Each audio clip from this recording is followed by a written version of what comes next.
Hey, how you guys doing, Coffee and Catastrophe fans? Start off with a little bit of poetry on this episode. There was once a midget named Paco who really likes to eat tacos, but one day he grew up tall, he thought he had it all, until he woke up in his poncho. I wrote that in 8th grade for a creative writing class. So Ms. Rogan's creative writing class 2001. I'm actually sitting in front of the very same assignment notebook that we had to write daily entries in, and I just read it from there. And I saved pretty much everything I've ever written, ever done, in either physical form or, on the computer. So I'm looking back on this shit, and I'm like, oh my God, this is almost 20 years ago. And I'm so fucking embarrassed that I wrote it. Just this weird feeling. But at the time, I thought it was the funniest shit. But we all have embarrassing times in our life, Some events are more recent than others. And then there's also some parts of the past we look back on and we're like, God damn, that was just so embarrassing. But there's a part of embarrassment where we realize, our humility is there if we ever had it at all. This is Coffee and Catastrophe with Brent and Gabi. I mean, I'm looking through this shit now, and I'm just like, Jesus Christ, how did I get away with any of this shit? For real? Like, how bad is it? Brent just cracked this open. I have not seen anything inside. That was the first time I heard that poem. How bad is this thing? Oh, God. I mean, I haven't looked. Okay. May 4th, 2001. Oh, Jesus. I would be king of Mexico because that place is nice to live in. I would be King Senor Paco Loco Brent. The army would be using explotando chalupa bombas, and I put in parentheses, exploding chalupa bombs to defend the country. I would also ban all laws, but I put ban BANN. Also, you were in 8th grade? 8th grade. This is before 9/11. It is. Oh fuck. I just I don't mean to be really dismissive, but usually a child writing about wanting to be king of Mexico and having exploding chalupa bombs, usually they're 3rd grade, but this is not. This is from an 8th grader. No. Okay. May 22nd, 2001. Here's the entry. The thing I would do with $1 million is that I would buy a house and a car. That's it. You would just buy a house and a car? That's the whole entry. Just 2 lines. The thing I would do with $1 million is that I would buy a house and a car. Was there any feedback from your teacher? No. Oh, interesting. I think I got a check mark on the midget one and the Mexico one. Jesus. Oh my God. All right, here's one. I think that creatures wouldn't be on this planet because we fight over black and white and they are purple. What do you think we'll do to them? Yeah. What? I don't know. Holy shit. So, here's a cute one. The thing that I would do to improve school lunches is to get all of the rats off of the food.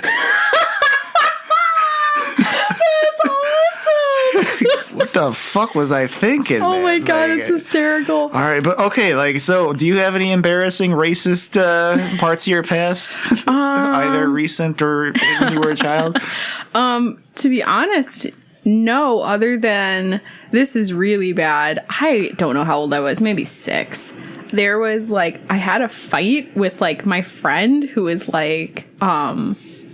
half black, and she was a family friend, and at some point I just said to her maybe we shouldn't be friends, maybe the South had it right. I was 6, it was really fucked up. That's it was really fucked up, and thank God my mom was that's not okay. Who the fuck told you that? I think she said it. She didn't say fuck in there because I was 6, but it's God damn, Gabi, what the hell?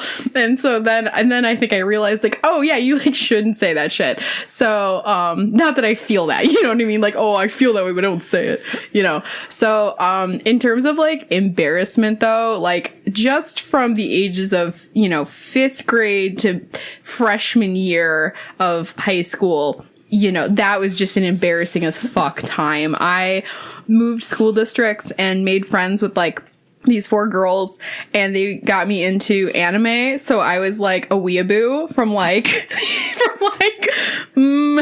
10 or 11 to like 14. And they watched Inuyasha, and that was like my first like manga and anime to watch. And I didn't have Cartoon Network, and we didn't have DVR, so I couldn't record the episodes.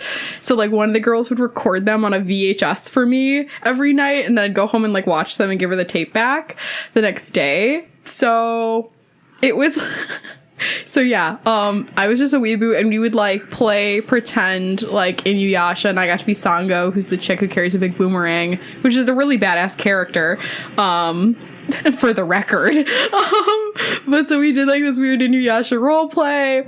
I also got into fucking theater at that time and improv. I did a lot of plays at this like kids theater company, and the guy who owned it was like a schmuck, and like literally he would double cast the plays so he could make twice the money. Like, and there'd be different shows for different casts and like whatever. So he was like a huge dick. So then I was like a weird theater kid for like fucking ever. And I was also like mega goth from like 5th grade to freshman year, like, or probably till 8th grade. And I had like fucking the trip pants with the I couldn't get the ones with the chains because my parents were like, fuck no, you are not getting those, you can't wear a collar, like none of that shit. But I like found at Hot Topic in the back there was like these men's big baggy like pants, like I don't know, they were like trip pants, but they didn't have the chains, right? So I bought them, and they were like fucking like they wouldn't go around, they were so big. So I had this belt that had loops all the way around it, and I would like cinch them against my waist, and they'd be like super flares. And I used to wear like a Green Day like heart grenade t-shirt, and I had like arm warmers, and I wore red and black all the time. And like I didn't really wear makeup, but I was like experimenting with like eyeliner. I have a really funny photo of my friend and I as like goths that is just so precious and so atrocious. Just my whole life from 5th to 9th grade was pretty fucking weird and gross looking. God, man, I remember those days. I remember my brother worked at KFC in like the mid 90s when they had this new sandwich wrap thing called the Twister. And he was given a uniform at work, his green fucking shirt, the KFC Twister sign on there. It's just like a Twister. And then like on the back, it said like a whole bag of goodness wrapped up in, I can't remember what the logo was, but I wore that shit to school for years until I couldn't fit in the fucking thing anymore. Yeah, I had like weird like graphic t-shirts that you'd buy at like JCPenney, and like I do remember, like, again, my dad gave me the Green Day heart grenade shirt because it was his, and then he couldn't fit into it, so he gave it to me. And he also gave me American Idiot for Christmas when I was in 7th grade, and that was like my jam. I got really into Linkin Park when I was in 8th grade, and I like had like fucking, and Evanescence. Oh my god, I was such a fucking stupid goth kid. I also was not allowed to have MySpace, even though everyone else did, because like, you know, predators and like scary shit on the internet, whatever. Until like freshman year, me and my friend went to the library, and I made a MySpace on like with her, and then I came home and I was like, couldn't stand the guilt. I was like, Mom, I made a MySpace, and she's like, okay, just keep it on private. And I was able to have one from then on, because that was like when social media was like a thing, and like your parents like were skeptical and like wanted to like, you know, it wasn't just like a normal thing, like you had to ask your parents permission or like whatever. We also didn't have, I didn't have a computer until when I was a senior in high school. My mom gave me her old work laptop, and it like didn't even connect to the internet. It was just a word processor for like me to use for work, like homework. So I would have to go on like our like family computer and like sit on there customizing my fucking MySpace. Like, oh, just atrocious. Oh man, I first had my MySpace when like right after I graduated high school. So I was 17 when I first logged in, and I remember the huge like MySpace kind of social wars where like, you know, oh, why didn't you have me as your number one friend? You know, or I mean shit like that. And I don't know, the internet was just such a different place at that time, but I don't know, like just finding the shit your friends would browse on the internet, that would be the most like embarrassing shit. No, for sure. Did you have a Vampire Freaks account? Or do you know what that is? I don't know what that is. I didn't have one, but it was like the goth MySpace. It was were freaks. And people like all had like, you know, accounts and all the people I like looked up to or whatever, but I was never cool enough to like have one of those. So I was also like super into My Chemical Romance and like all the like kind of emo bands, except I hated Fall Out Boy. I thought they were too like peppy. Yeah, like I didn't have like a goth phase.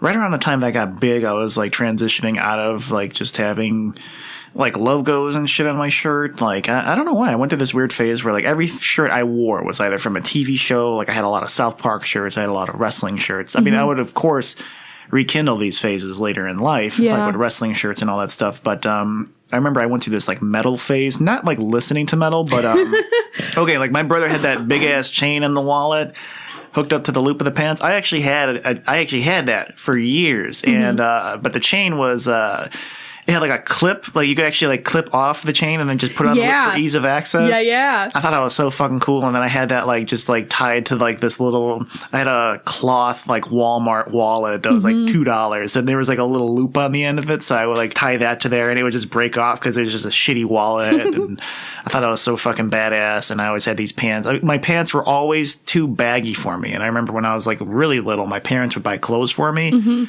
They thought that you were supposed to wear all of your jeans above your belly buttons. So they would always tell me that, Brent, like, pull up your pants. I'm like, I can't. No, this fucking sucks. It's so uncomfortable. So they would always buy me pants that were like at least 3 or 4 inches more in the leg. Oh my God. So like when I would wear it around my waist, like I would be stepping on my pant legs and just completely ruin them. They're like, what, Brent? Why so are you it looks like high waters, right? Yeah. Like, Brent, why are you you're pulling your pants up? I'm like, my pants are on. I'm wearing a belt and shit. And like, it's just, I can't. Like, we had a teacher that would wear his shit above his waist, and I just didn't want to like look like him. Look like a big fucking egg, and then with a belt on, like Humpty Dumpty shit. Yeah. So I didn't want to be like that. But the trade-off was my ass crack would always be hanging out. Oh my God. Oh man, I remember one time I was hanging out with my friend Becca, who actually recommended this episode of the podcast. Oh, shout out to Becca. Yeah, I was texting her one night, and I was telling her about one of the poems that I'm going to read out today. And she's like, yeah, that's great. And I'm like, oh, dude, do a podcast. I said, yeah, I'm going to shout out to you, Becca. So, hey, what's up, girl? So anyway, I was hanging out with her. We're eating at this diner.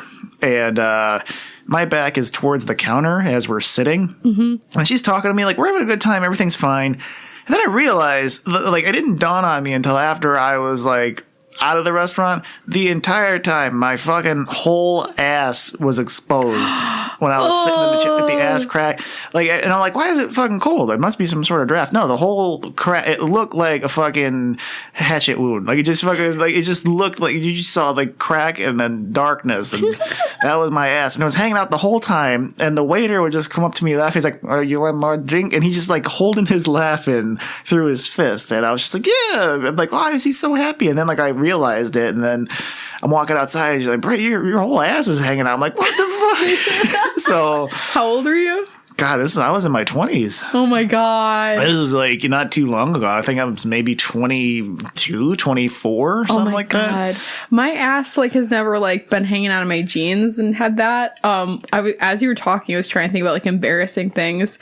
I never really had like mega wardrobe malfunctions like that. Oddly, I'm like remembering like 2 instances. They both involved being in the bathroom at school. So one's in middle school. In 7th grade, it was like the end of the day, and then you had to go back to your homeroom, but for like buses to be called. But I really had to take a shit, so I like went to the bathroom and was like doing my business, and these 2 girls fucking kicked the door open while I was taking a shit and like laughing their asses off, and I'm like, what the fuck? And then like it closes, and then they kick it in again, and I'm like, what are you doing? And I'm like so embarrassed because like, but like, why am I embarrassed? Because like clearly these girls are like fucking weird. They're kicking the door open while I'm taking a shit. Like, and then I went back to the my homeroom, and my teacher was like, you need to talk to me before you go to the bathroom. And I was like, I had to go. And she was like, and then she like kept like insisting. I was like, I had lady problems. And then she kind of like let it go. So,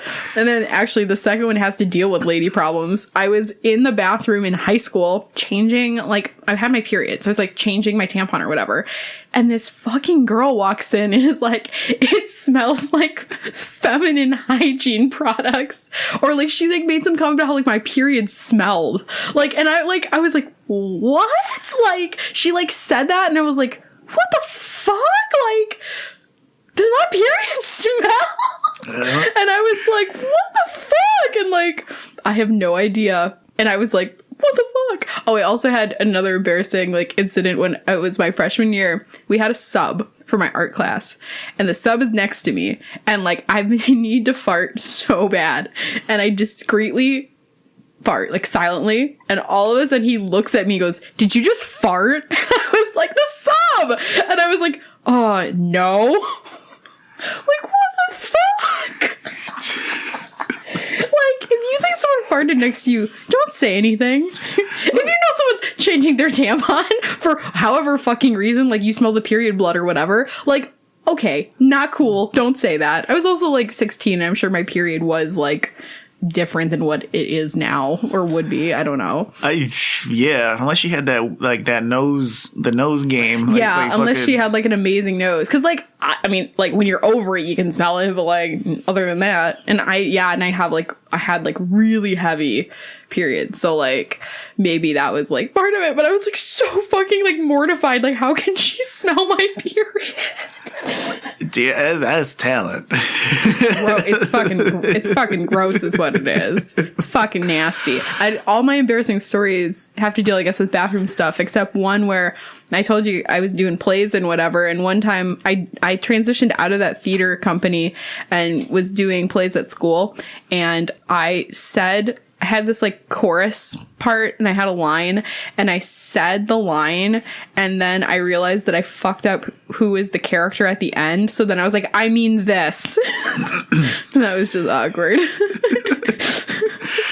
Man, well, I had probably the most embarrassing bathroom story I ever had was, all right, I was hanging out with my friend Joe and his girlfriend at the time. This is maybe 2008 in the summer. What I used to do is I used to plan my meals ahead of time. Not healthy meals, but like, okay, so I went to this pizza place the night before, and I love their Italian sub with extra meat and cheese. Mm-hmm. I got a foot long, so what I did is that night before, I ate the 6 inches, and then my plan was, all right, when I wake up, I'm going to eat the rest of this, so then I'm going to be full the whole day. Yeah. So I'm not going to have to worry about, because I didn't know when we would get to the campsite or any of that stuff, so that's what we were doing. So I wake up, and then he and his girlfriend were going to come pick me up, so I ate my breakfast, and then like I was like ahead of schedule. I'm like, oh, I'm totally fine. Like, I'm feeling great. Mm-hmm. So then they pick me up, and then we're just cruising down the highway going towards Wisconsin. And all of a sudden, all of the tornado drills in my head went off and said, you got to shit right now. Oh. So I was like, oh, fuck, oh, fuck. Like, I was like holding onto the back seat like I was about to give birth. Oh my God. So I was like, oh shit, you guys got to pull over. They always just pull over. Like, it's seriously like I was just completely sweating profusely. I was like completely like hot and scared. And fucking, like, I was just in pure panic mode. And then they were about to turn into an oasis. And then, like, what happened was it, like, went back in. Like, my intent, like, I don't know, like, I didn't have to shit anymore. And it just, like, went, like, it was like a monster, like, poked its head near the end of the hole. And then, like, I just remained still. And then it just went away. And I'm like, oh, shit, I actually feel great now. It went nowhere. So then, like, they passed the oasis. They said, are you sure you're okay? I'm like, yeah. I was relieved. I had the window down to have the air kind of just dry off my sweat. I'm like, holy shit, okay. And then like, hey, how much longer you guys have to get there? And then they said, about another 20 minutes. I'm like, okay. So if I have to go again, it's going to be there. So about 10 minutes later, we had 10 minutes left to go. Mm-hmm. So then, like in my head, it's like, okay, that was the drill. This is the act. You will shit. Yeah. There will be shit like right now. And then I was just like, fuck. Like I was about to give birth. And then they got to the campsite And like I just decided to hold it in because there was no oasis in sight, and like we were on the highway, so like even if I went out to shit, like I would have had to have, like just shit like literally on the street. Like, oh my God. So I held this in, and then like I like forced my like ass into the seat, so like to act as like a cork. So then so I was just like fucking panicking, like my legs were like shaking, like just because I was trying to keep this thing in there. This fucking Italian sub, like from the day before, and this new like making new room, so they get to the campsite, and then they pull over, and then there's like that log kind of like cabin area, where there's like like those doors you like zigzag into, like for the bathroom. So I go in there, fucking run, I'm like I completely drenched in sweat. So I get on the toilet. Oh no. And I take off my pants, I take off my shirt, like I'm like completely like naked minus my shoes and socks, like balls in bowl, and like I passed several footballs. So then like Joe is in the bathroom checking on me, and I'm just like the sweat is like just coming from my forehead and like going on the ground. I'm just like, oh my God, I'm just so fucking. So the door is closed and everything. So Joe's like, are you all right, man? And I'm like, oh yeah, I'm okay. So then a little boy comes into the bathroom, and then like I can kind of see I could hear his feet shuffle, like because he had his like little flip flops on. And then he went immediately to my stall, and then like he tried pushing on the door, and then it went da-dunk, da-dunk, and then I heard no, and then I was like, what the fuck? And then all of a sudden he just pushed the door open, walked in. Looked at me right in the fucking eyes, and I stood up, dick and balls and sweat and tits, and I said, get out of here, close the door, close the door, close the door. So then he closed the door, and then he went into the stall next to me and cried. The rest of the time.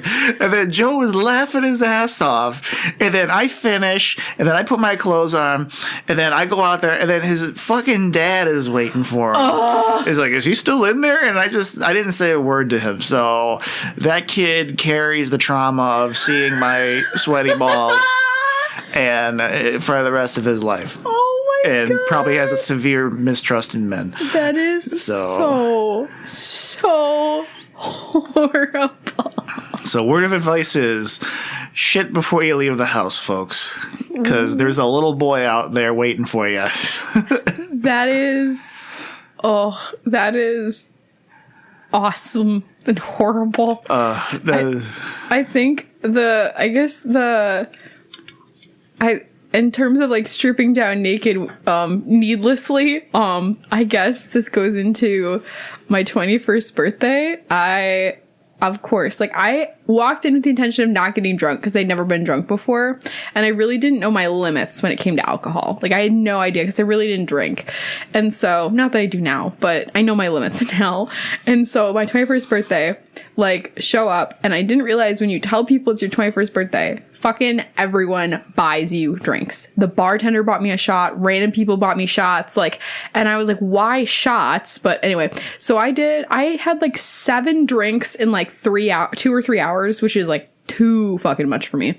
I didn't realize how fucking drunk I was until I got into the Uber home, and I couldn't feel the fucking car move. My face was numb, and I just have flashes of like what would like I remember the cab ride, and I have flashes of like not blackout, but I have like flashes of like what was happening that night. And then we get home, my boyfriend and I at the time, Cody, and I fucking strip naked and I'm like so nauseous from like drinking so much.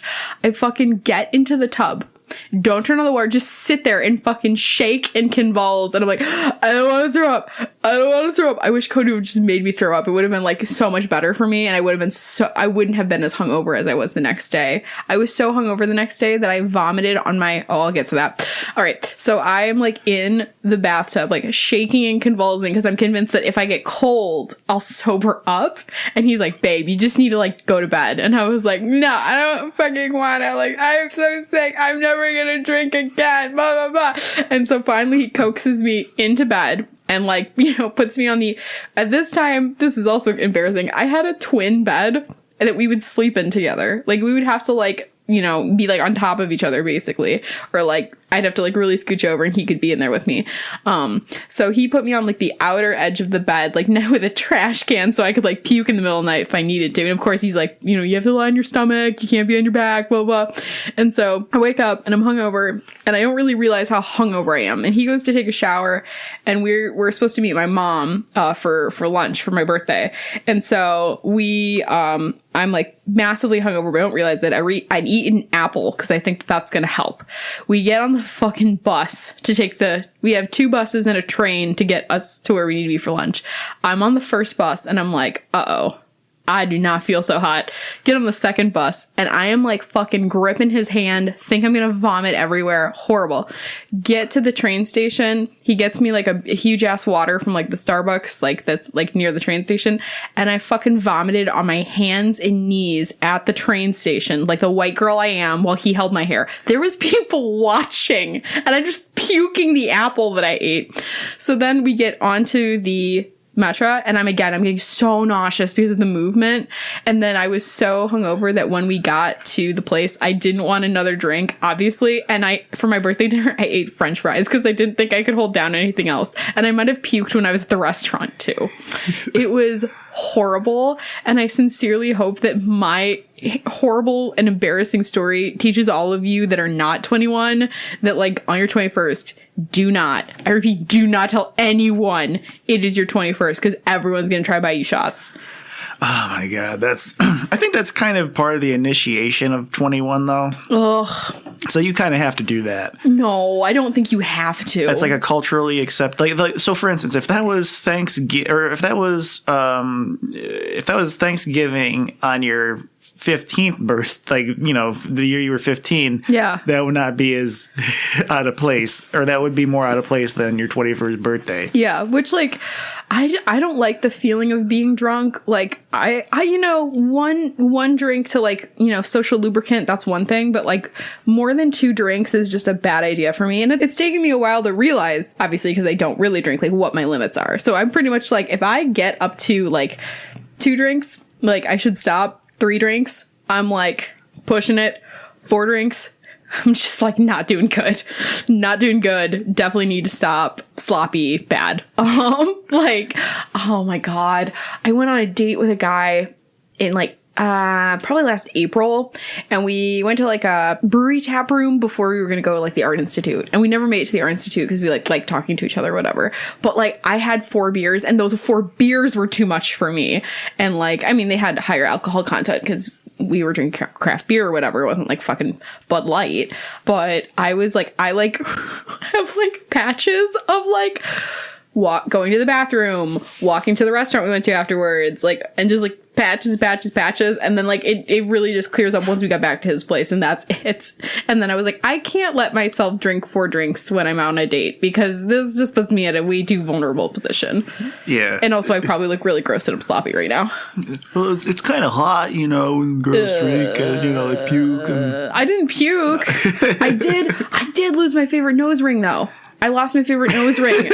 So I have my septum pierced, and it's like a pincher, so it just kind of looks like kind of like a C shape facing downward. The opening's facing downward. And it's my favorite one. And we were walking, I like rubbed my nose and it fell out. And then I was like, fuck my nose ring. He's like, let's find it. And then it was on the ground. I'm like, I can't fucking find it. It's on the ground, whatever. And then like he's like, oh, I know. Let's go to this like tattoo shop. Maybe they have like ones that we can buy. I'm like, okay. And then we like stumble in drunk. And I'm like, do you have any nose rings? And they're like, no, we do not. This is a tattoo shop. I'm like, okay, bye. So, and then when I went back to his place, oh, this is kind of embarrassing. I hope he's not listening to this. I had a great time with you, but this is fucking embarrassing. I then took a safety pin that I had and I kept re-piercing my nose with it because I was afraid that the hole was going to close up. So that was just an embarrassing date, and I probably like ruined it with that person.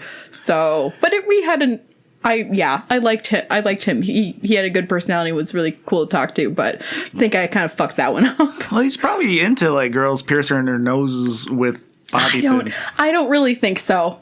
I don't really know. It was kind of weird. Probably some weird fetish he's searching on X Hamster or something. Ew. So, oh man. Do you have any embarrassing dates? No, honestly, okay. Out of the handful of dates I've been on, they've just been like one was like really fucking good and really awesome, and we actually ended up dating for a while.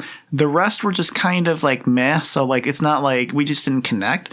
But I have this most recent example, which I told you only a couple of weeks ago.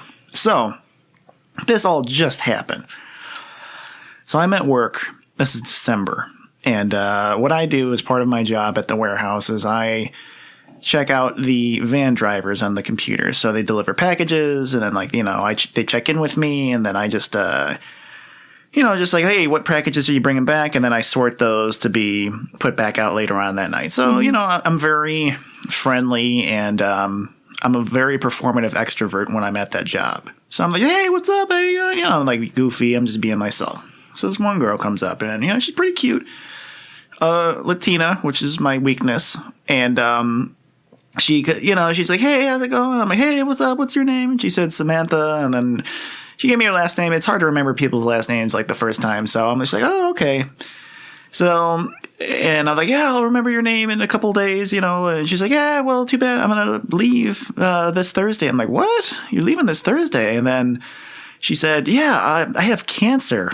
So then I was like, wait, whoa, what the fuck? So then she turns around, and then she parts, like she had her hair in like a ponytail, and then she like parts like where her hair meets the back of her neck, and she revealed this like huge surgical scar on the back of her head. And she's like, yeah, she's like, I have cancer and I'm dying and I want to spend some time with my son. And plus my company's not paying me. I haven't gotten paid in a month. I'm like, what the fuck?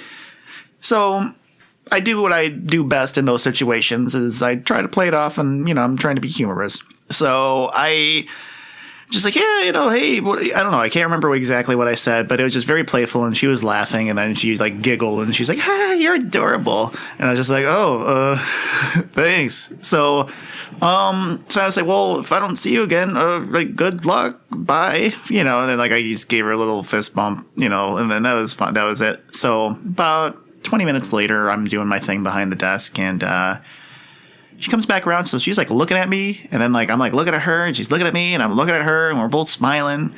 And I'm like, holy shit. So she approaches me, and then she has a little folded up piece of paper in her hands with her phone number and name on it. I was like, holy shit, this never fucking happens. Like the last time this happened was, like, I don't know, in my early 20s. Like it just never fucking happens this way. I'm like, holy shit. So I'm like, this is a Sunday.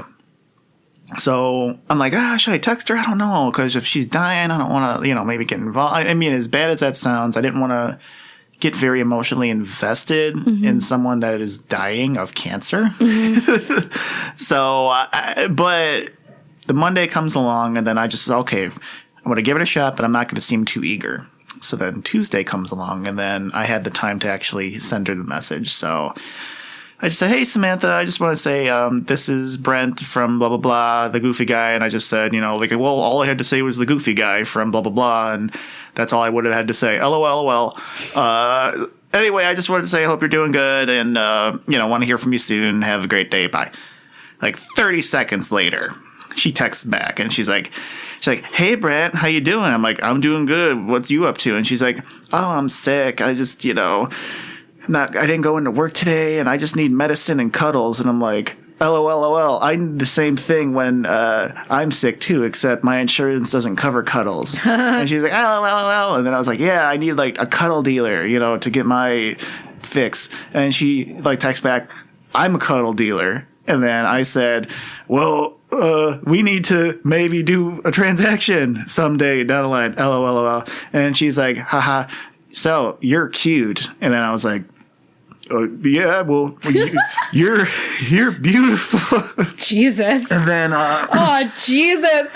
So then she starts sending me pictures. They were not nudes, but they were very suggestive. So, for instance, the first picture she sent me was she was laying on her stomach in bed, and her tits were just out and like pressed out, and she had on like these really tight booty shorts. So you like the whole focal point of the picture is her ass. And like just sunk in, and then she had her her legs bent in the air with her legs crossed. Oh my God! Like just posed very, very provocatively, and I did the best thing I could do is I just said, whoa, you're a babe. And she...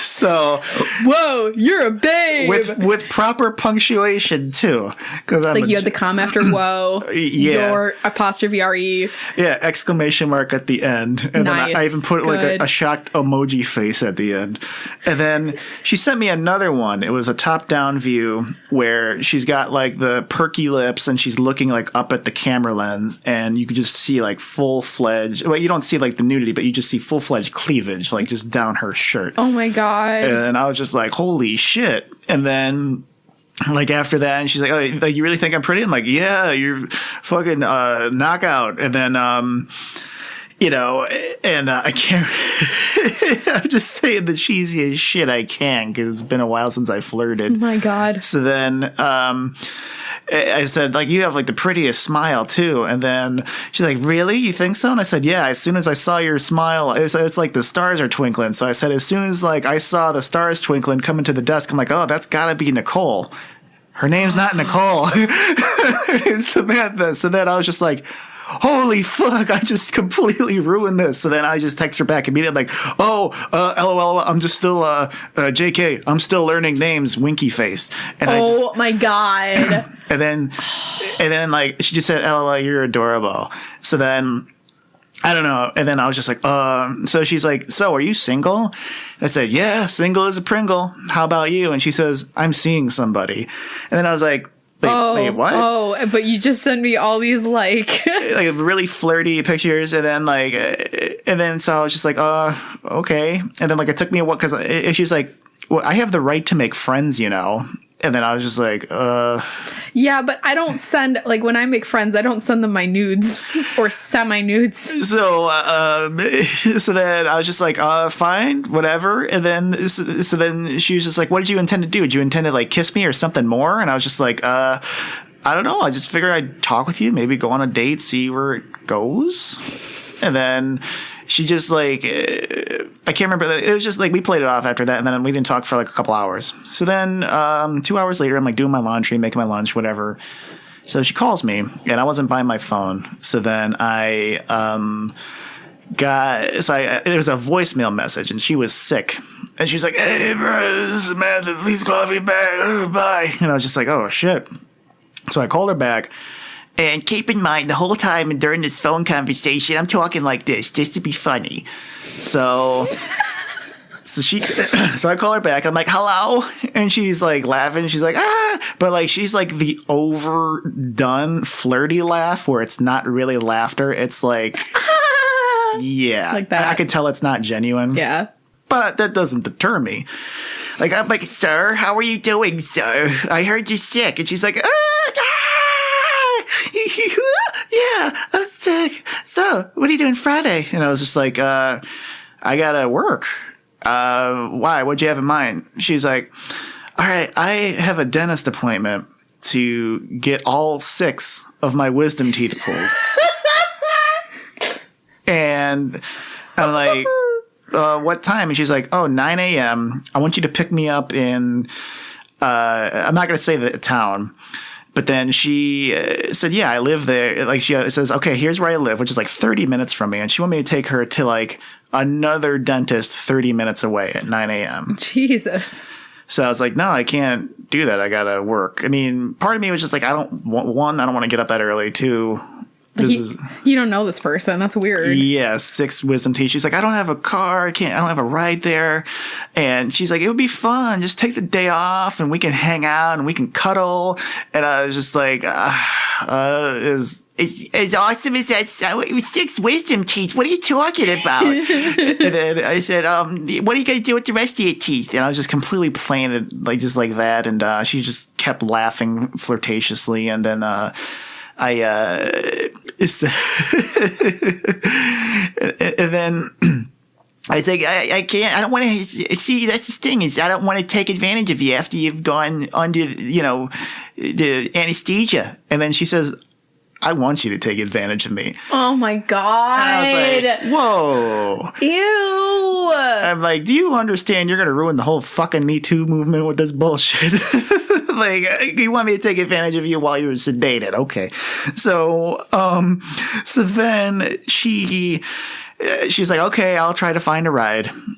Click. And I was like, all right, fine. So then another hour goes by. So she asks me if I know this guy from my hometown. And I'm like, no. And then she's like, oh, well, that's the guy I'm seeing. Oh my God. So it's like, why the fuck would I tell you I know this guy?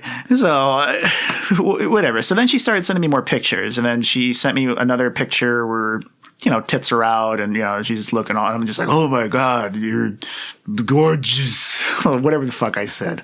And then she sent me one with, she had a pet snake. So she was showing off the snake. And, we were just talking after that. So I'm like, so yeah, what are you like looking for? She's like, I'm looking for love. Like first husband cheated on me and my second husband abused me. And I'm just looking for a good father for my son. And just I'm looking for like the cheesy Facebook picture relationship, love thingy. And she told me like her interests and hobbies. Like she likes horseback riding and all that shit. And she's like, what are you looking for? I'm like, I'm looking for the same goofy, cheesy shit. Settle down, whatever. Yeah. And she's just like, that's so awesome. You're really cute. And I'm just like, oh yeah, you're beautiful. It kept, we kept exchanging flirtatious comments like that. So it ended nice. So then a few hours later, it's about 11 p.m. I'm winding down for the night. And then I brush my teeth. Again, I'm away from my phone. So she calls twice. And then I didn't answer the phone because I wasn't near it. And then she sent me a text that just said, call me. So I call her back, but with a more serious voice. I just used my regular voice. I'm like, hey, what's going on? And she sounded like sad. And I don't want to say hysterical, but you could just tell that there was like she either just got done crying or like whatever. She says, I'm in like my town. She's like, I'm there right now and I'm at a gas station and I went over to like the guy's house. I can't remember his name. I went over his house and I just was sick and I just wanted to be held and I just wanted to have attention. And I was sitting there and he completely like fucking ignored me. And that just really like I just was so pissed at him because like you've been like giving me attention the whole day. And I even more than him. And like, I don't even know you. And so I just said, like, what the fuck is your problem? And then he said, I don't know if I can give you what you're looking for. And then I just left now at the gas station now. And I'm like, oh man, that fucking sucks. Are you okay? No, I just don't fucking know what to do. I'm like, how long have you been seeing this guy? A week. Oh my God. So then I just said like, man, I'm so sorry. That sucks. Like, what do you want to do right now? And then there was a pause. She said, I want to come over and see you. So then I was just like, and she's like, I bet you would like really, you take really good care of me, wouldn't you? And I would just be like, yeah. And then she just said like, I'm just tired of running into all these fucking men who just like want to stick their dick in me. And she was this explicit too. They just want to stick their fucking dick in me. And I'm just sick of it. I'm thinking the reason why he wanted me in the first place is because when he's fucking me, I squirt all over the bed. And I was just like, whoa, explicit? That explicit. I am not exaggerating when I say this. No, I don't think you're lying. So then I was just like, that's awesome. And then she's like, why is that fucking awesome? And I was just like, I don't know. It's just like saying the sun shines. And she's like, well, how about this? How about I just want to come over and see you right now? I just think you're so cute. I think it's so great to have a friend that just makes your pussy wet. And I was like, okay, this has never happened before. So I said, I'm sorry, I live with my parents. And she said, hey, how old are you again? I'm like, 31. She's like, oh, all right, whatever. But still, can I just come on over and see you? Because, I'm just tired of it's fucking, and then she just kept like going on and on, like kind of passively enticing me as if like I turned this down, I'd be gay kind of shit. She's like, yeah, I just want to be held and I know you'd help me good. I'm like, this pussy just like squirt all over your bed, like all that shit. And I was just like, hey, look, this is starting to get a little bit weird. So I'm just going to get going. I hope you make it home. All right. Bye. So then I hang up the phone because I was just like, what the fuck just happened? And this is all within an 8-hour period of me first messaging her to this phone call within 8 hours. So short end of that story is I could have gotten laid very easily, but I just chose not to. It was just too fucking crazy. So the story doesn't end there. I go into work the next day, and I tell one of my buddies who works behind the desk with me, his name's Mark. Like, Mark, yeah, this happened. So I checked out Samantha. He's like, yeah, Samantha, blah. And I'm like, yeah, her, man. So I told him the whole story. It's like, yeah, dude, I showed him the pictures that she sent me, and he was like, wow, she like cleans up nicely because she doesn't look like that when she comes into the warehouse. And I'm just like, what do you mean? She's like, yeah, well, I guess because she's like all bundled up in her winter hat and stuff, and I really don't see her hair. I'm like, oh yeah, that makes sense because you figure what she showed me was pretty much like almost nude compared to this time being the winter time. They all have to be bundled up and all that. So it's understandable. So I would work the front half of the warehouse, and then she would still come in every day after that. And I was just like, why? Because she showed up the day she was supposed to have that oral surgery. Yeah. And she said she was going to quit anyway. So I'm like, what the fuck? So then, he would call me on the walkie-talkie. He said, Brent, you come in. I'd say, what? And he said, Wisdom has arrived in the building. Just that her code name was Wisdom for her wisdom teeth line. So I'm like, oh shit. So I would just make an extra effort to just hide out every time like he would call me on the walkie. So then I would also search up like her name on the laptop just to see like if she's like checked out yet. Yeah. So then there have been a few times where he was like, Brent, she's here. And then I would just fucking like scamper away. I would just fucking run away. And I'm like, wait, why isn't she quitting? Why isn't she like, what the fuck is going on? Yeah, for sure. So, and then one day I was just like behind the desk, and then I like locked eyes with her for a quick second. Like I was just turn around and then like I just fucking like it was just like, oh shit, okay, turn around, don't fucking look, don't acknowledge. And she didn't say shit. She just looked at me. There was this weird awkward tension for like a split second. I was like, God damn it, fuck. So she so she would still come in like every day that I was there. And then I'm like, how? It just didn't make any sense to me. And like, this is going on for 2 months. Oh my God. So from December to mid-February, and then like we tried looking her up on like the system, and like I tried looking her up on Facebook, couldn't find her under that name. Samantha, whatever. I'm like, where the fuck is she? So I recently blocked her on my phone, and her profile popped up on Facebook, except it was definitely her, but it was under a different last name. So I'm like, wait, what the fuck? So then I clicked. She posed with her son, so it was definitely her name. So I go back to the warehouse, and I talk to Mark, and we look her up on the computer, and that name is there, and she's no longer active in the system. So I'm like, wait, what the fuck is going on? So I tell my boss this story, and then he goes over to the dispatchers, like her bosses, to look her name up. And it turns out that she was fired in December for abandoning her position. So here's the thing. There are 2 Samanthas that work in the fucking building. So the correct one has not been there for 2 months. I've been hiding from the wrong one for the past 2 fucking months.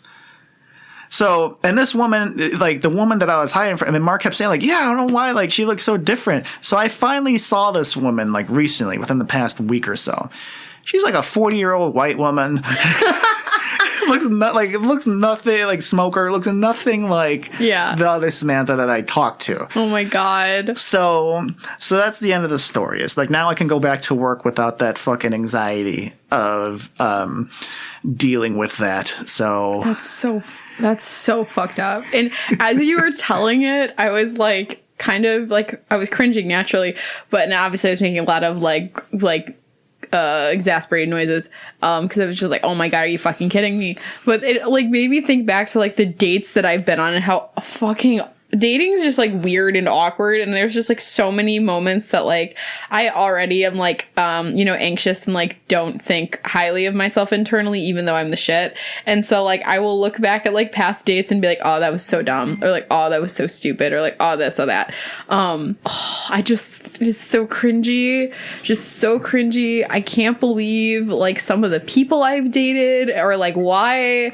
Oh, like, here's the thing. Like, every person I've dated has really taught me something about myself or about dating, but it's just kind of like, oh my God, why the fuck him? Like, yeah, it's just so, I kind of feel like I'm embarrassed about, like, like, Cody's, like, a good dude. Like, I'm not embarrassed about, like, dating Cody, but, like, the people that I've dated, like, from the time after Cody until, like, when my decision to be single has been, like, you know, there's just reasons that I'm single. Let's put it that way. Yeah, don't be too hard on it. But it's weird because, like, there's certain people that you meet who kind of latch on to the parts of yourself that you're not the most secure with. Yeah, like, what do you mean by that? So, like your values. So, like, for instance, if I'm being honest, I've never been the fucking one night stand guy. Mm-hmm. Like, I've never been that. So, like, dealing with Samantha, every other guy I know would have been like, well, all right, I would have just put up with her for a week and then dumped her. Yeah. At least get laid. Yeah. You know, send her on her way.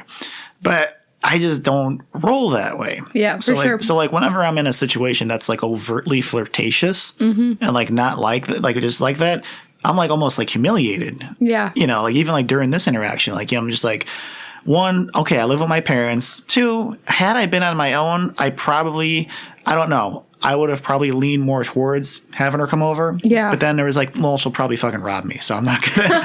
Well, that's the thing. You got to be conscious of, like, the first time you meet somebody, boy or girl, you want it to be, like, in public. Maybe limit it to, like, an hour. Like, I feel like it's even pressure to get dinner with somebody who you don't know. I feel like it's like, go to a bar, have one drink with them, leave. Unless they're, like, a freak and red flags are going off. Maybe you give them an extra date to see how you like them. Because everyone's weird on the first date, but... Yeah. So, yeah. I mean, especially, like, someone, like, looking at your vulnerabilities, like, it's not necessarily that they recognize it and they're such a sociopath to where they're trying to latch on to that. For sure. But what that happens is there's some sort of void within ourselves that we're trying to, like, fulfill, and then, like, there's just a certain shard of that person there. Yeah. So it's kind of like if you're shopping for a car and you want a good air conditioning system. Mm-hmm. It's like, okay, this is an awesome air conditioning system, but the rest of the car kind of sucks. So it's like, God damn it, I really need the air conditioning. So it's yeah, I don't know if I'm making myself clear or, like, how I'm, like, articulating, because I'm, like, kind of thinking this stuff through, like, the first time. But I think it's just, like,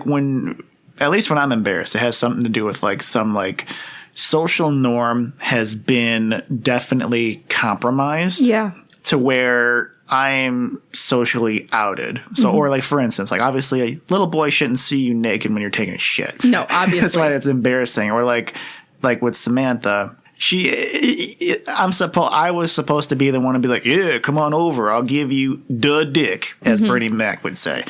But there's a lot of things that are kind of, like, normalized in the culture. I think, like, when you kind of go against that and, like, you show, like, some sort of weakness or vulnerability in that moment while you're going against, like, the social norm, then I think that's when, like, maximum embarrassment is. Either that or when you look back on something that you did and you're just like, fuck, I can't believe I was that person. Because I get a lot of that too. Like, okay, like, my first kiss was with a girl I really had a lot, like, huge, big feelings for. And, like, when I was 23, like, my first kiss ever was, like, 23. So, I can't even tell you the first person I kissed. I was that young. Yeah. So, well, technically my first, like, peck on the cheek and shit was first grade, but, like, I'm like an actual make out kiss was this day that I'm talking about. I don't know how long. I think I was probably in 8th grade when that happened. So she was, I mean, I really dug her, and we had a nice day together in the city and walked around, and it was summertime, and we had this spot we would go to called The Spot, for lack of a better creative term. And then, then she went to work, so I dropped her off on the Green Line, and then, I walked right outside her work, like, gave her a hug, and then I said, you know something, fuck it, I'm just gonna go in for the kiss. So I went in for the kiss, and it was great. Aww. And then afterwards, right before I said goodbye, I took my hand, and then I just, like, pushed her, like, I moved her hair away from her eye and then stroked her face. And then I said, think about me. Ew! And I fucking walked away. Ew! Oh my God! Ew! with pride and a boner. Oh my god! Ew! Oh my god! Ew! That's so gross. I'm like having such a visceral reaction. I'm so creeped out and grossed out by that. Yeah. I've just had I think, oh my god, I really don't know how much I want to talk about this instance, but there was an instance where a person I was dating gave me flowers on bended knee, and I almost, I was like, what the I literally was like, what the fuck are you doing? And he said that the Victorians used to present flowers on bended knee to women. And I'm pretty sure that's not fucking true, because I studied the Victorian era for literature. I'm pretty sure where he got that from was the movie Tarzan, because I'm pretty sure there was a still where a guy's giving a woman flowers on bended knee. And I just like was like cringy and was like, what the fuck? And like, I wish I had the gumption at that moment to be like, what the fuck are you doing? We've been seeing each other for a month and a half. Get your ass up. Like, this is so creepy. Like, I haven't had like, the weirdest thing. Not that this is like the level, like, this is way worse than what you were just talking about. Like, that was just like a funny awkwardness thing because it was your first kiss. But like, so I have a friend in Texas, and she moved there from Illinois. We met during my like theater days or whatever. She moved there when I was like 14. And so when I was a freshman in college, I went to go visit her in Texas, and she had this friend that she had a crush on, and they were kind of like makeout buddies. And this guy was gross. He's just smarmy. And we were all meeting up at like Starbucks and just hanging out. And like all of a sudden, this guy like learns that I'm like a virgin.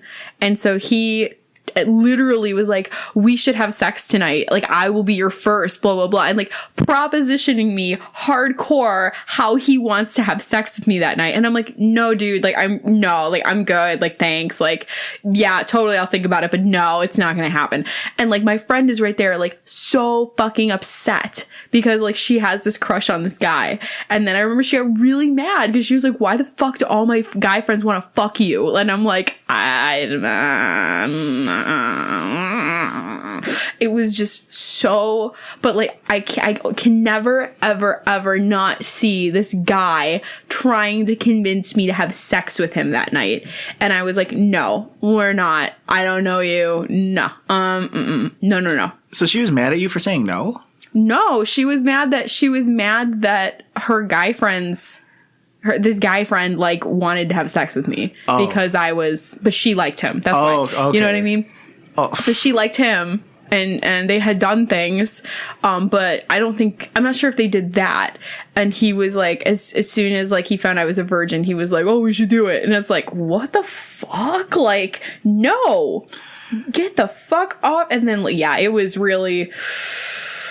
Yeah, that was weird. That's more sinister, but I still think about me. Think about me. That's the cringier one. No, I've been cringe. I've been super cringy. Like, again, like I look back at my dating history and I'm just like, oh, like it's like nails on the chalkboard all the time. Like, okay, so like, what's like the cringiest thing that you have personally been through, like with a date? Because it sounds like those are cringy moments, but like, has there been one where you initiated cringe? Or like even where you look back on it now, you're like, what the fuck was I thinking? Well, I do feel I think the cringiest was like getting so drunk on that date, which and again, I had like such a great time, but that was like, I should not have. And what was cringy was like, I had just gotten over another person I was dating and I talked about him, and that was a big no. Like, don't fucking do that.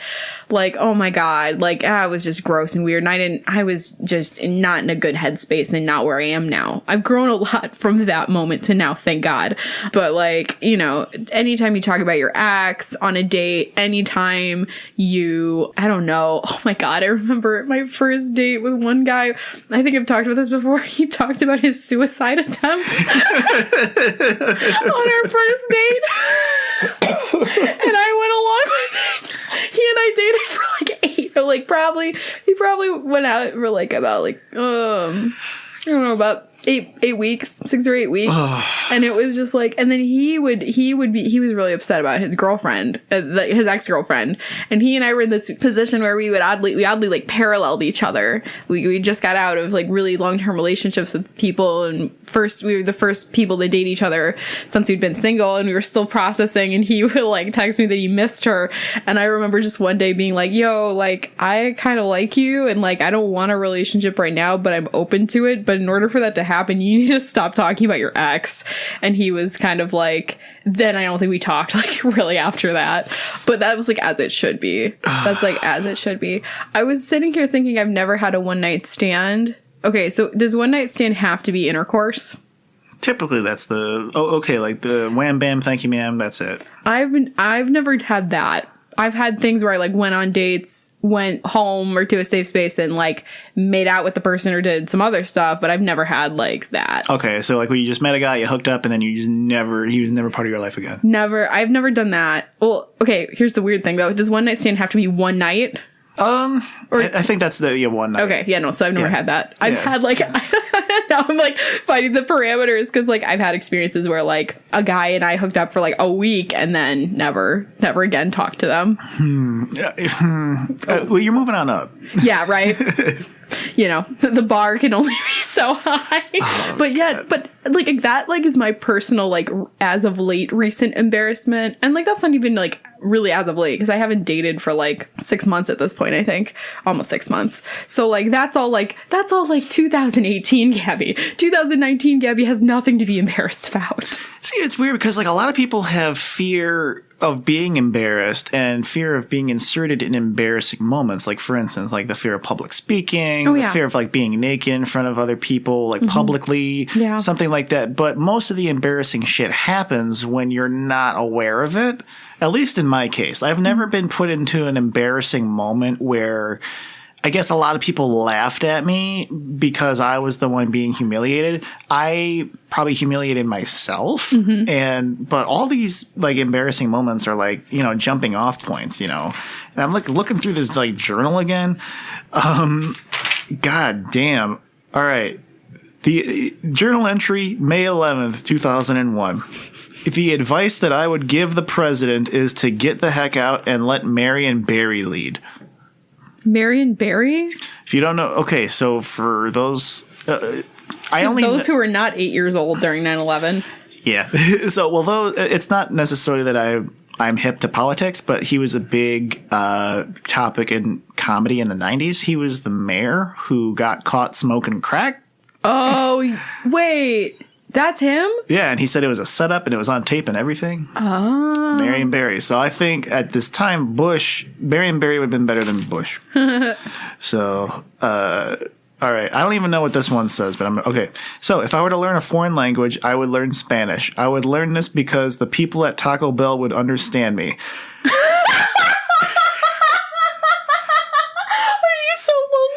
The Taco Bell employees to understand. Dude, I was a lonely kid, man. I would want to learn it also because my friends could understand me too. I would go to Mexico and become Senor King Paco Loco Brent. Why is it always Paco Loco? I was fucking because I think that means crazy duck. Is it Poco Loco or Paco Loco? Paco. I was trying to say crazy duck in Spanish, but that's like pato. Isn't Poco?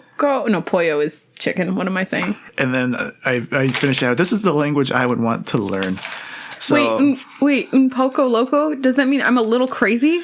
No, Paco, Paco. Oh. I don't know what the fuck that meant. Like, what the fuck? Okay, also, it's very clear. You talked about how, like, Latino women is your weakness. It's very clear that this has been within you for a very long time. I do. Like, God, in my family, I would be my Uncle Roachclip. I don't have a fucking uncle named Roachclip. You put Roachclip? I put Uncle Roachclip in quotes.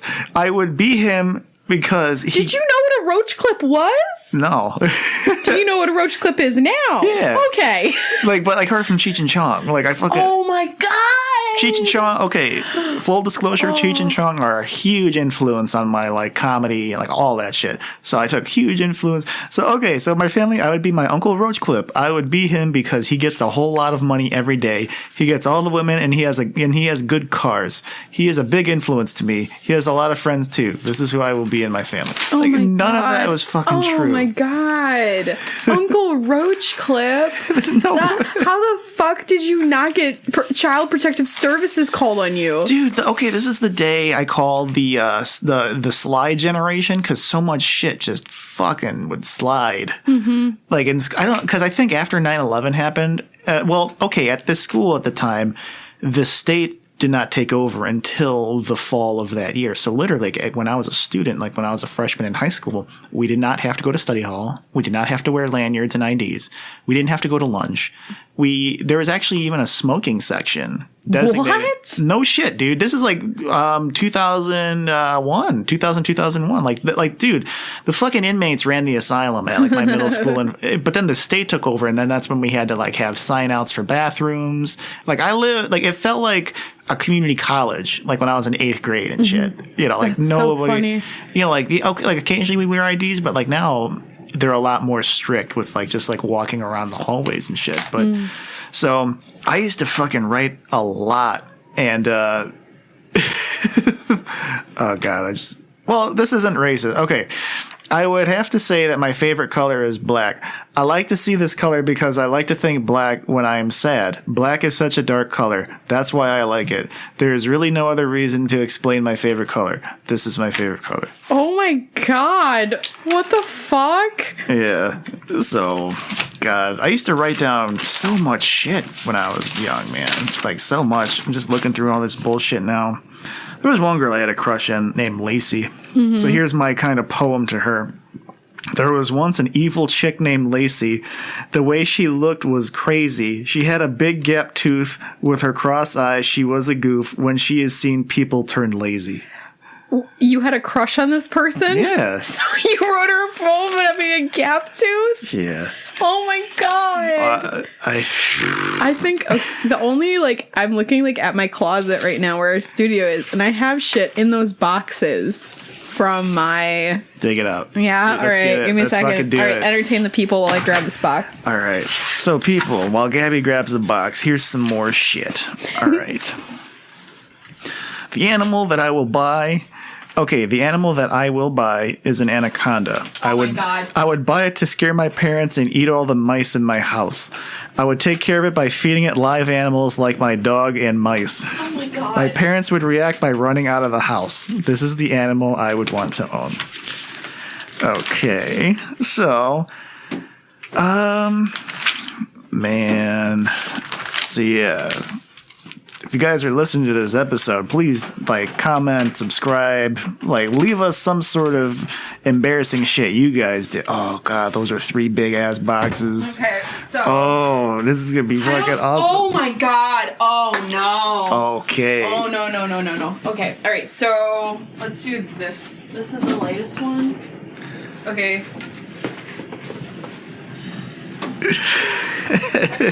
This is organized embarrassment. This is organized. This is okay. All right. So this is a box of accessories that I had when I was in high school and enjoyed. This is a bandana that I got for buying My Chemical Romance merch. Oh my! It says MC. Okay, it's yellow and it has MCR in gold letters. This is from Danger Days, which is their last record. So what happened was that they had like all this, like every bandmate had like an alter ego, and so this was, I think, Mikey the bassist, and I also have a ray gun that model at my mom's house. That it's really cool.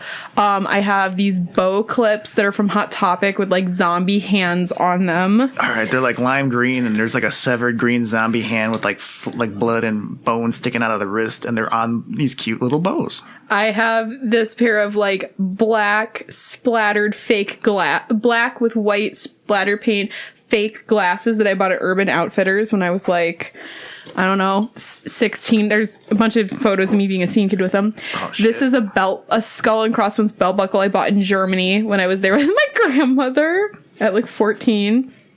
I have a Green Day American Idiot tie that I don't know how to tie, but have my dad tie so I can wear that with my t-shirts. I have this little toy from a Kinder Egg. Okay, this is maybe just a black hair bow. This is maybe the most cringy. This is a self-portrait I did when I was 17. All right. It's actually not that bad, but it's like... you can describe that for the folks at home. So this is a standard brown paper bag. We had to do it for a psychology assignment. And it's crinkled, so the portrait of Gabi, it looks like, just imagine like a face, like a standard face, but then she has her hair like kind of shoulder length, no neck. It's just like a head and hair. And then there's glasses that are kind of using like the happy emoji eyes, it looks like. And then over her mouth is just like this gigantic like scribble. Like it looks like it's either tape or it's a big ass log.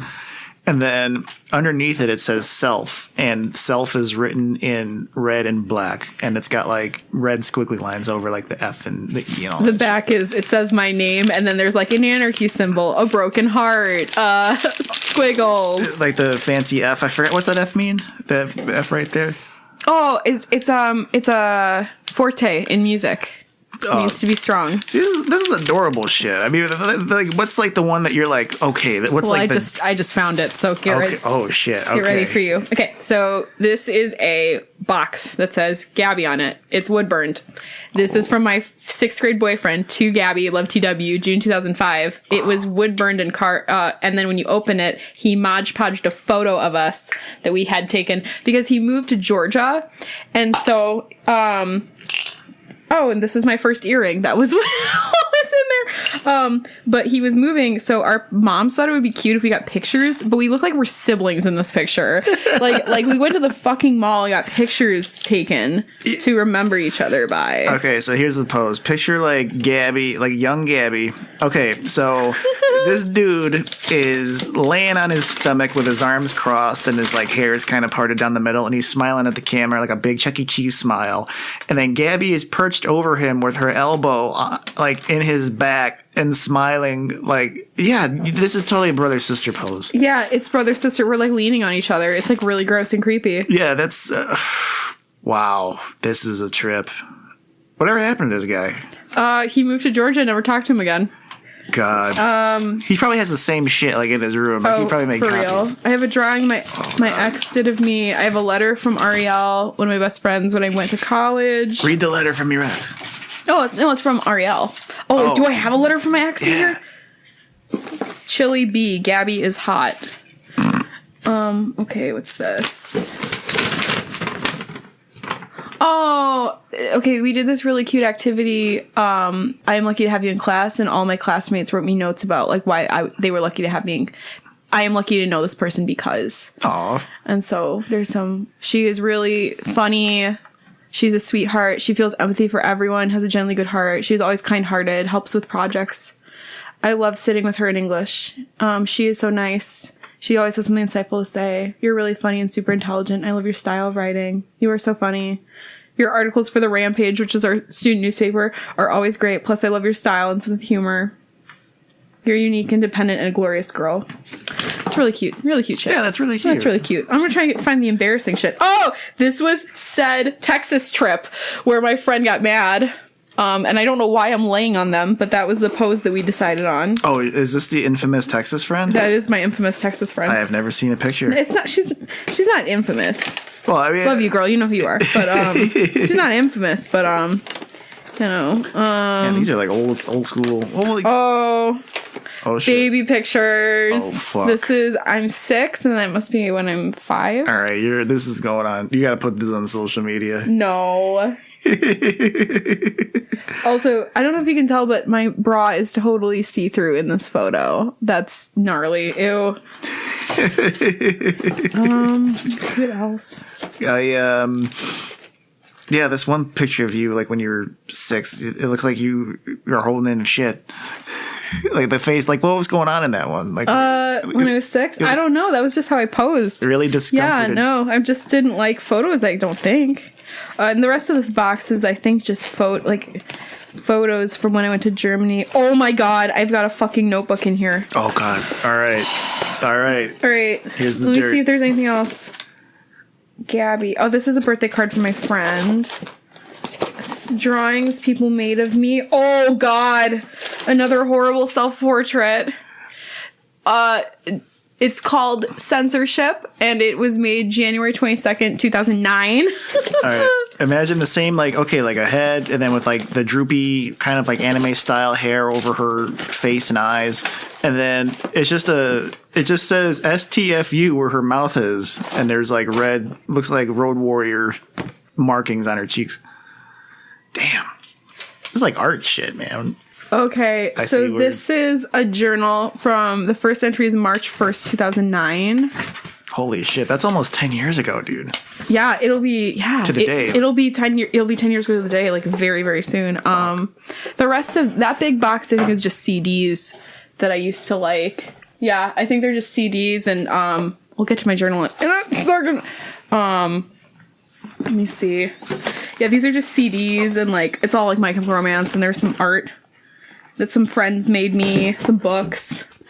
Oh, this is kind of, I have some dried pressed roses. These were the first roses that Cody ever gave me. Probably need to throw them out. Okay, so is there still a pen in here? Oh yeah, there is. Look at that. Okay. So let's see. The last entry is on January 1st, 2010. Concerts since high school that I've been to. Oh, the last entry is actually January 10th, 2010. Oh my god, this is just me confessing my love for boys. Oh, this is fucking embarrassing. You gotta read it. Oh. It has to be read. Oh my god. Okay, I will in a moment, but October 3rd, 2009. Pissed at symbol mom. D&D was fun. Kinda spooky. Want to tell people I miss them. Mud from dogs looks gross. I didn't do drugs, so I don't know what I need to finish homework. Work from 1 to 7 tomorrow again at 3 point. Oh, I was working at Six Flags. Lips burn like they need chapstick. So you're like 15? Yeah. I like Across the Universe, the Beatles movie, because it evolves my emotions and helps pull some pain outside of me. Listening to Across the Universe, wish to tell everyone I miss them and see them. Feel gross. Face broken out. Slightly fat feeling. See, I had my body image issues go way back. Need to cut it back. Carb overload today. Slender Man spooks me out. Trolls are funny when they're on stage. Funny when normal. I think that's some of the workers at Six Flags. Probably should sleep. I'm getting dressed now. September 20. Okay, yeah. So, yeah, there's a lot of depression in here. This is really sad. Me being mad at people. So much stuff about my eating disorder that I didn't even acknowledge. Today is St. Patrick's Day, 2009. We had corned beef and cabbage for dinner. It was all right. Cabbage was blah. Beef was good, I guess. Whatever. Watched Amadeus. I don't know what that is. Blah, blah, blah. Okay. So I had a crush on this kid named Max that was at the hookah bar that I used to attend. Max likes other people. Wish it was me. I'm so lame. I haven't talked to him forever either. I'm lame. I want to see Alex and Lexi. I want them to leave drugs behind. So awful. Tired. Lambs. Jan's a good therapist. Night. By the way, I did all homework except I'm okay with that though. Not really. Oh my god, this is just like angsty as fuck. Oh, here we go. What would I be a patron saint of? Gabby would be a patron saint of badgers, punk rock, cute punk chicks, metalheads, punk rockers, skull candy, coffee, and cigarettes. I didn't smoke. Espresso, punk, beatniks. Slightly sighing nonconformity. My sleeve smells like alcohol. Thanks, Mom. I don't know what the fuck that means. Oh, this is just creepy. Yeah, it's just me rambling about not liking my life. Oh, wow. This is just fucking sad.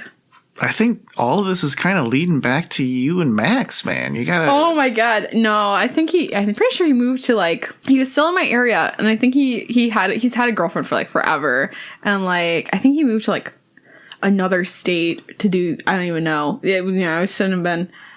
Yeah, I don't know. Yeah, the first page is really sad. It's me telling me how I don't think I'm attractive and how I'm measuring myself. Yeah, it's bad. This is really fucking sad. Oh my god, I wrote the word penis. What? Just that? Hold on, let me find it. I don't want to see Dr. Manhattan's penis in Watchmen. That was what it was. I had just read Watchmen, and the movie was coming out, and I didn't want to see Dr. Manhattan's penis. Why do girls my age do promiscuous things? It's disgusting. Blowjobs at 15? What the hell? It's gross. I guess if you were really in a good relationship, I was hesitant to say love, like so-and-so, I named 2 friends I had, I could maybe see stuff going on, but other than that, no. I wish I had a boyfriend, though. What's wrong with me? I want someone to be honest, but at the same time, I want to be lied to and told nothing. This is fucking lyric. This is so depressing.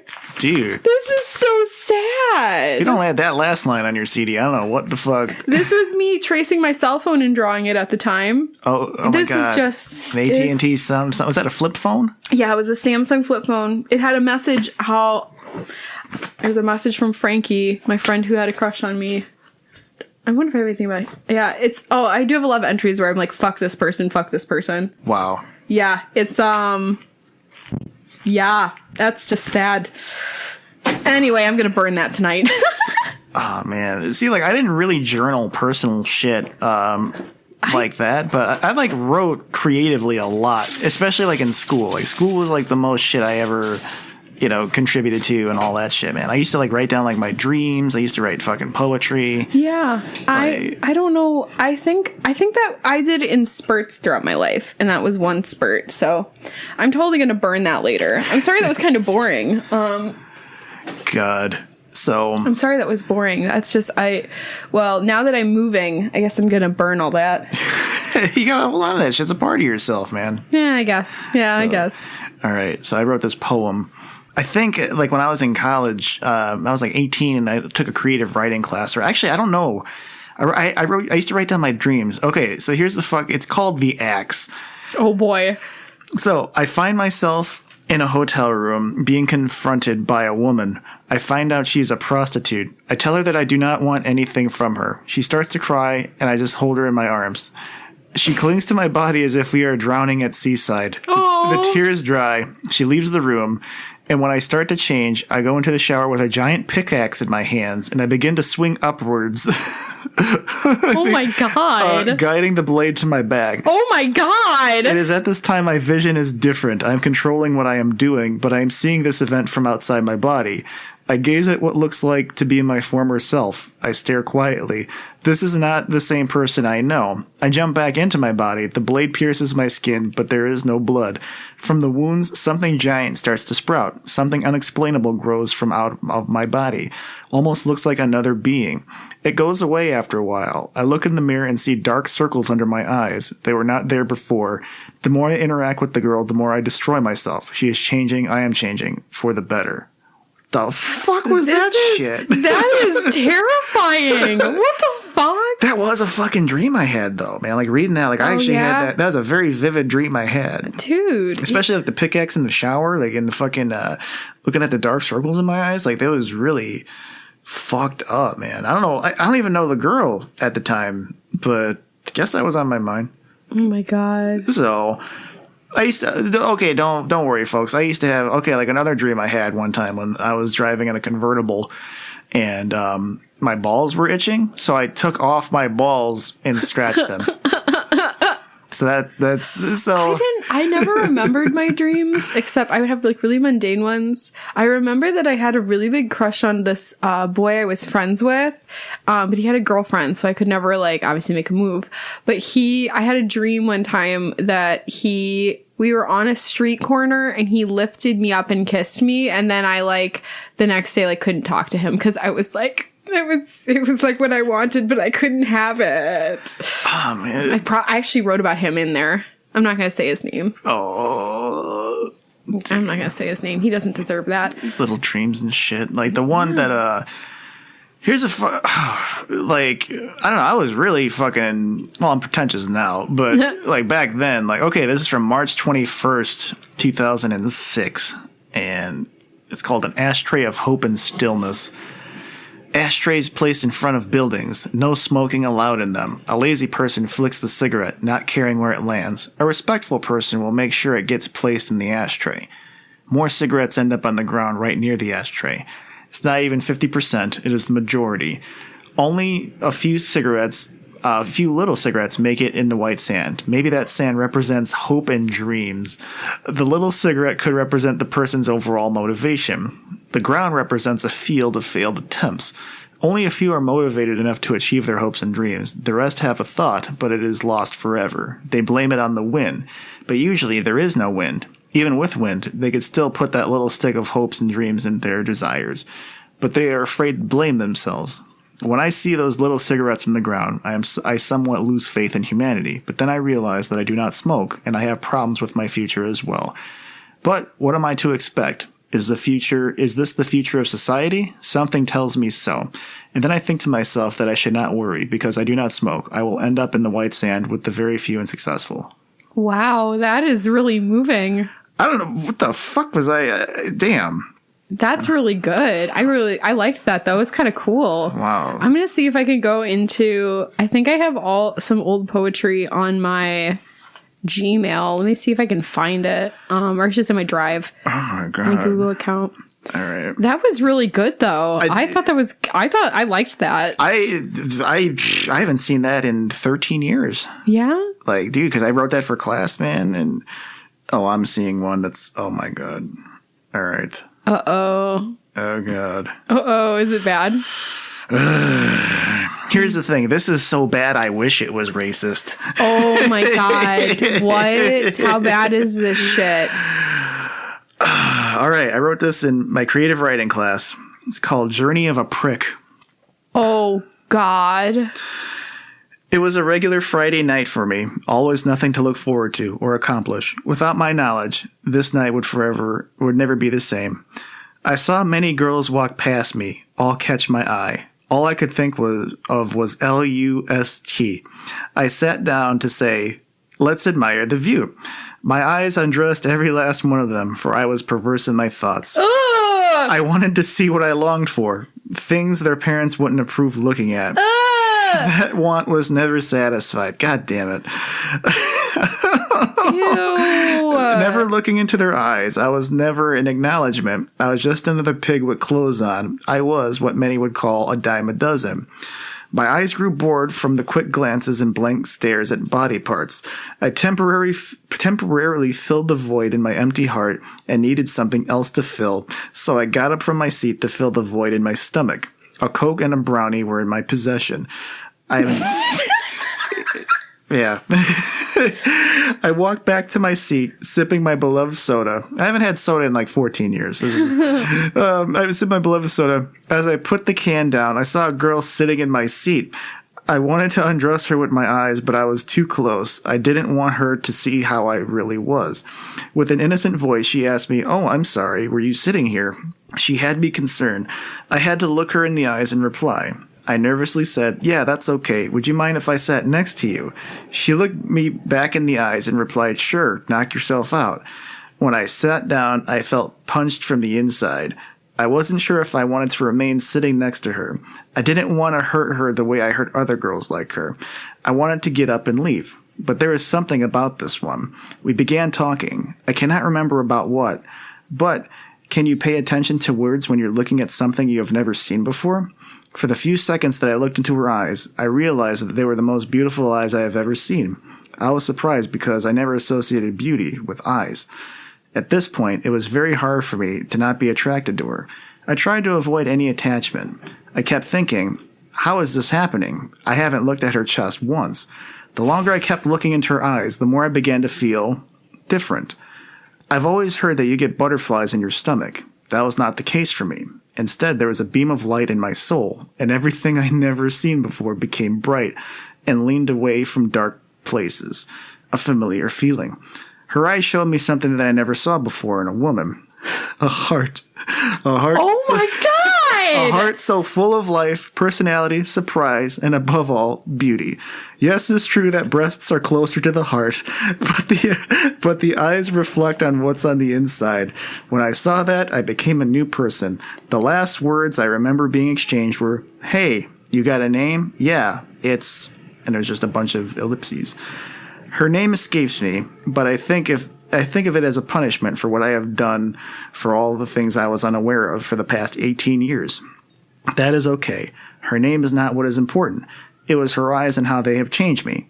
I cannot complain, because now I have something to look forward to, and I have something else on my mind now. Love. Aww. It was really cringy though. I was 18. Oh. Oh my God. You got a story. You got... Oh man, what the fuck was that? Dude, my hands are like cold and like... Clammy? Yeah. Oh shit. What the fuck was that? That's so... Wow. I actually turned that in. And I actually had that peer reviewed. I remember now that I read it, like... I fucking peer reviewed that with like 3 other girls in the fucking group. Oh, ew! They were like, who the fuck? They're this probably, fucking guy? This fuck boy. This fuck boy. Oh, I probably invented God. the term in 2005. Jesus. Oh my God. I still had my long hair then. I didn't even cut my hair yet. I had like shoulder length hair and I'm writing this shit. Oh my God. I don't have any of my old like poetry and stuff. I think I have one on my old laptop that's like I think when I was trying to make music with my friend, he like saw it and he's like, "I really like this. You should make this a song." And I was like, "Oh, I think that's kind of cringy. I wouldn't do that." It had like, I don't know. It had like a cool metaphor about like people being passing ships in the night, but like beyond that, it was kind of just weird. But yeah. But so did you find anything on the Google? I did not. I found nothing. So we'll just maybe have to have an embarrassment part 2 where I'll dig up stuff. So my God. All right. I got one more story to share. All right. One more quick thing, and then I will shut up. So because you have so many embarrassing things you could just go on and on about, right? This could be the whole fucking podcast. Like fuck coffee and the catastrophe. You just know, Brent. What the fuck are you thinking? Like that's Brent it. and his embarrassment party. Yeah, the WTF with Brent. Like, hey, what the fuck? What the fuckers? What the fuckies? What the fuck is Brent thinking? You're gonna be Mark Maron now? Yeah, so I get to that existential place in my life where I just look at my cat and I think, this is all I fucking got left. What the fuck? I love Mark Maron though. I love Mark Maron. God, that was not a good Mark Maron impression. It was okay. Yeah. It was decent. I gotta work on it. We'll send it to him. We'll let him decide. All right. Dude, okay, so this one, I remember I worked on this for years. Oh my God. For fucking years. Oh, I can't wait. So I started this in like high school and I ended it like when I was in fucking film school and I haven't touched it since. So I don't know. This is a thing I had in my fucking head for the longest time. I'm like, I'm going to actually be a published author with this piece of shit. So here it is. It is a fictional, very short story called The Purple Coat. Okay. This is a story about companionship. This dog grew up in the wild. The other animals in the forest took him in with unconditional love and affection. The dog had a family, in quotes. The dog never knew what it was like without a family, for when it was a puppy, it was under the most loving care. There was never any neglect when it came to foreseeing the puppy's happiness. Then, one day, when they were out playing in the field, the dog's eyes wandered upon a very lonely girl. Wild dogs and humans were never meant to coincide in this world. The dog provided the girl with much-needed comfort, and the girl gave the dog a sense of belonging. It seemed like the perfect match. During the time they spent together, she made the dog feel very safe and important. They would often spend their evenings watching the sun's reflection shimmering off the lake. She would tell him. The other... I don't know why I just blank after she would tell him.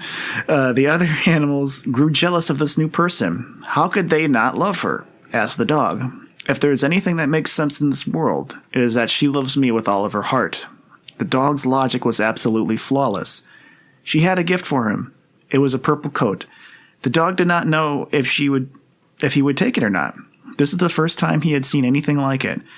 If it were his decision, he would never want to wear it. Instead, he chose to wear it proudly every day as a symbol of their companionship.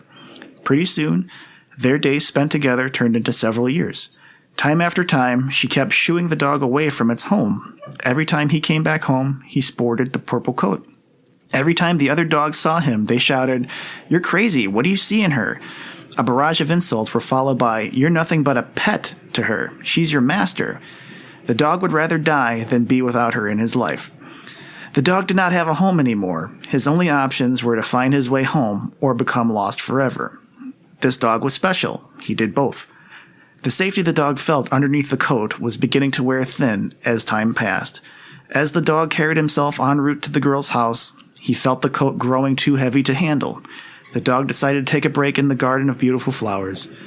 The coat was not made from any material that was meant to keep a body safe. Little did the dog know, the coat was sewn from his own bruises. Nobody knew how this hardship began.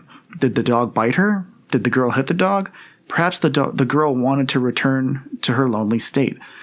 In reality, their time spent together was very abusive. The dog created the perfect world inside of his own mind, even when the world around him was not as it seemed. What appeared to be a garden of flowers was instead a puddle of mud. The blue skies replaced the cloudy gray that overtook the sky. Deep down in the dog's mind, he knew what the coat was made out of. His hope of working things out was so strong that it subsided any pain the bruises brought. They did not matter to him. As the relationship between the dog and the girl wore on, it was time to rescue the dog from himself. When the rest of the pack discovered the battered body of the dog, they witnessed him lying pitiful in the mud, enveloped in his purple coat. The other animals felt extreme guilt for not taking the coat off of the dog earlier. However, there was something they didn't understand. The dog didn't see a muddy road, cloudy skies, or a body full of bruises. He saw them as his only path to happiness. All he could think of was spending more time with the girl, and that was enough to push him forward and remind him of the first time they met. What the fuck? Yeah. What the fuck? I was 18. So it's pro domestic violence? I don't know. What the fuck is that? I think now that I read that, I was 18, there was somebody in my life that had such a toxic relationship, and I was kind of basing it off of that. Okay, cool. Yeah. Like, that's all I could think of. That's intense. That's a really intense story. I wanted to get famous with that fucking piece of shit. we'll have to do a part 2 at some point, and I will dig up I took a writing workshop in college, and we had to write 3 short stories, and I have them all on my old laptop, so I can dig them up. I remember reading them a few years ago and not thinking they were that bad, but who fucking knows? So we'll go from there. But until then, thank you so much for listening to our embarrassing stories and moments. We'll probably do a part 2 because, this was just not enough embarrassment for either one of us. But as Brent said as I was grabbing my boxes of goodies, please like, comment, and subscribe to us. It really helps out our podcast. We are on iTunes, Stitcher, CastBox. You can follow us on Facebook at Coffee and Catastrophe. You can follow us on Twitter at CCWBG. Am I missing anything, Brent? No, our own website, coffeeandcatastrophe.com. Yeah. All of our episodes are there, and we're going to try to expand to other platforms in the near future, and we will let you guys know when that happens. Yeah, for sure. So until then, take care of yourselves, be good to each other, and just brush off the embarrassment, right? Goodbye. Bye.